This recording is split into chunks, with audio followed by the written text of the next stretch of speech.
məclisimizdədir. Qəni müəllim, xoş gəlib, səfa gətirmişsiniz.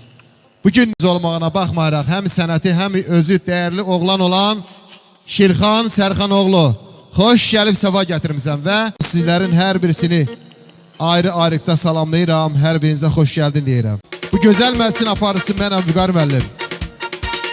Bugünkü gün üçün hər birinizi salamlayıram.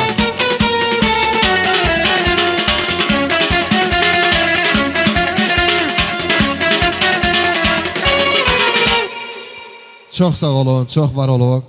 Mən bu günləri həqiqətən də böyük qürur ilə sevinirəm ki, bu əhməti kəndinə toya gəlmiş.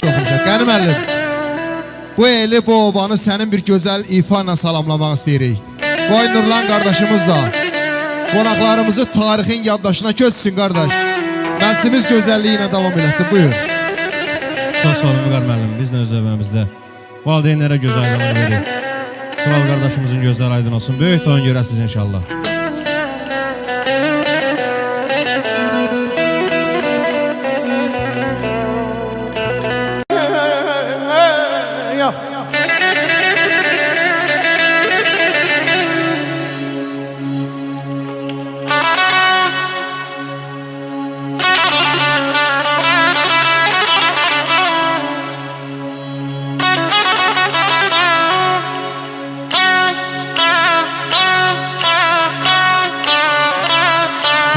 Şirxan, sağ ol.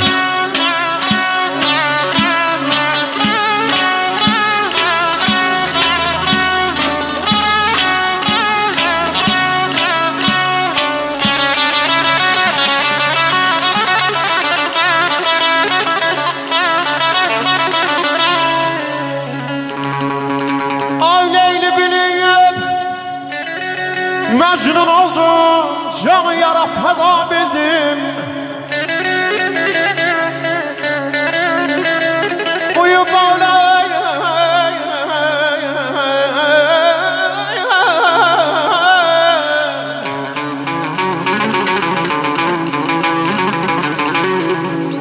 Uyup alem yar feline yetti emrim paret değil.